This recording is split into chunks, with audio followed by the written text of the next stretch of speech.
Ukraine में फंसे अपने लाडले की घर वापसी को लेकर एक और परिवार का इंतजार आखिर खत्म हो गया है। बिलासपुर शहर के रोड़ा सेक्टर का रहने वाला अपूर्व शर्मा घर वापस पहुंच गया है।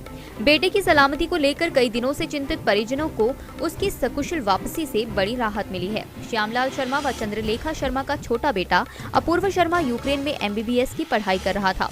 फाइनल ईयर के स्टूडेंट अपूर्व की पढ़ाई पूरी होने में महज 4 माह बाकी थे, लेकिन इसी बीच रूस व यूक्रेन के बीच युद्ध छिड़ गया। देश के हजारों अन्य स्टूडेंट्स व अन्य लोगों की तरह अपूर्व भी यूक्रेन में फंसा हुआ था। यूक्रेन खार्किव में 6th ईयर का स्टूडेंट था और मेरे जो था पूरा स्टडी का उसके लास्ट के 4 मंथ्स बचे थे। तो अभी 24 के आसपास वहाँ हमला शुरू हुआ था एकदम से 5। तो उसके बाद सर हम वहाँ पर फंसे थे और अभी पहुँचे सेफली। तो सर मेरा एक्सपीरियंस तो ये था ये 10-15 दिन का कि सिचुएशन थोड़ी टाइट थी, बट सबका सहयोग और ख़ासकर हमारा जो एजुकेशन ग्रुप और एम्बेसी थी उनकी हेल्प से हम सेफली पहुंच गए वहाँ पर घर अपने।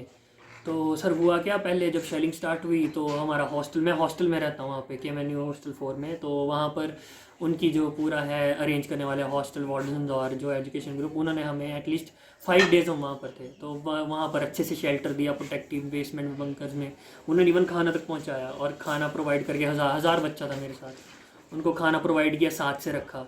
फिर उसके बाद सर हमें इन्फॉर्मेशन मिली कि तुम एटलीस्ट वेस्ट साइड को निकलो क्योंकि एम्बेसी वहाँ पहुँच चुकी है। तो एक ही तरीका था रेलवे स्टेशन। तो हम रेलवे स्टेशन में वहाँ पहुँचे, 1000 बच्चा वहाँ से निकल के पैदल रेलवे स्टेशन तक। बट वहाँ पर ऑलरेडी रश बहुत था और वहाँ पर भी शेलिंग वेलिंग सब चल रही थी, तो पूरा केओस था। तो फिर उसके बाद एम्बेसी के डायरेक्ट ऑर्डर पे हमें उन्होंने बोला कि खार्किव खाली करो और ईस्टर्न बॉर्डर साइड एक पिसोचिन नाम का सेफ पॉइंट था, वहाँ पहुँचो। तो अब ट्रेन से तो कोई चढ़ नहीं सकता था, तो हम सारा बच्चा उनकी गाइडेंस से, एम्बेसी की गाइडेंस और एजुकेशन ग्रुप की मॉनिटरिंग में पैदल निकल पड़ा 30 किलोमीटर्स एटलीस्ट ईस्टर्न बॉर्डर की तरफ, उस सैनिटोरियम की तरफ। तो बीच रास्ते में शेलिंग्स और थी, शेलिंग अच्छी खासी हुई थी, मेरे पास भी 1-2 गिरी थी। बट यूक्रेनियन सोल्जर्स और जो हमारा ग्रुप था उनकी गाइडेंस में सारा 1000 बच्चा सेफली वहाँ पहुँच गया।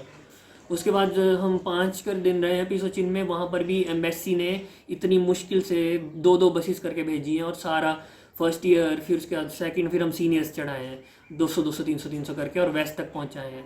वेस्ट में सर फिर 48 घंटे से ऊपर का था ट्रैवल लगातार कांस्टेंट, पर बस में हम जैसे तैसे पहुँचे हैं वहाँ पे। और जैसे हम वेस्ट पहुँचे एम्बेसी ने हमें वेलकम किया और एकदम से फूड शेल्टर प्रोवाइड किया इतने -10 में। और फिर डायरेक्ट हमें फ़्लाइट्स अरेंज की हैं 20 के करके, और फिर हम उसी रात को रोमानिया से इंडिया पहुँचे थे। और फ़्लाइट की कॉस्ट भी फ्री थी और इवन तक जब हम पहुँचे तो वो डोमेस्टिक्स भी फ्री में अरेंज करवा रहे थे। तो सर अगर कोई बोले कि एम्बेसी या फिर वो कुछ कर नहीं रहा, वो अपना बेस्ट कर रहे हैं। उन्होंने बहुत मदद की, हर एक से कांटेक्ट किया, रेगुलर वो कोशिश करते रहे। हम इंडियन गवर्नमेंट और एम्बेसी के बहुत शुक्रगुजार हैं जिन्होंने ऐसी बहुत ही टफ जगहों में से निकाल के हमारे बच्चों को यहाँ तक पहुँचाया। और हर बच्चे के लिए वो कोशिश कर रहे हैं लास्ट भी वहाँ पे सेफली निकल जाए इसके लिए। और ऐसा इन बच्चों का ही बताना है कि बाकी किसी भी कंट्री की गवर्नमेंट ने ये सब नहीं किया है, सिर्फ इंडियन और लोग भी इंडियन अपने फ्लैग के पीछे निकल कर सेफ आए हैं, बल्कि हमारे जैसे पाकिस्तान वगैरह के बच्चे भी। और जितना कुछ इन्होंने किया है इंडियन गवर्नमेंट ने, उसके लिए सारे पेरेंट्स बहुत ही शुक्रगुजार हैं। और हमारी तरफ से गवर्नमेंट का और एम्बेसी का आभार, और उन सब लोगों का जिन्होंने हमारे लिए सोचा, हमारी हेल्प की, और सब लोगों ने जिन्होंने हमारे लिए बहुत एफर्ट्स किए। हम नहीं कर पाते इतना, हमारे इतने कॉन्टैक्ट्स नहीं थे, लेकिन जिन लोगों ने किया उनके बहुत बहुत आभार। दिव्य हिमाचल टीवी के लिए बिलासपुर से अभिषेक सोनी की रिपोर्ट।